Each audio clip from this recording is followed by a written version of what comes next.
क्या आप जानते हैं कि रमज़ान की पहली सहरी में अल्लाह पाक अपने फरिश्तों से क्या फरमाता है?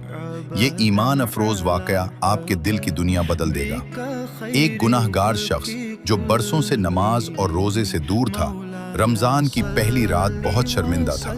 वो सहरी के वक्त उठा, उसके पास खाने को कुछ खास न था, लेकिन उसकी आंखों में नदामत के आंसू थे। उसने लरजते हाथों से दुआ मांगी, या अल्लाह, मैं तेरे दस्तरखान पर तो आ गया हूँ, क्या तू मुझे अपने दर पर कबूल करेगा?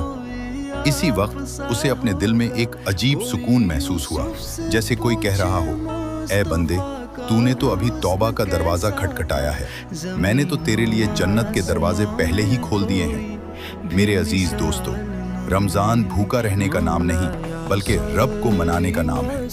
अगर आप भी इस रमज़ान में अपनी ज़िंदगी बदलना चाहते हैं तो कमेंट में या अल्लाह कबूल फरमा लिखें और उसे शेयर करें। अल्लाह हाफिज़।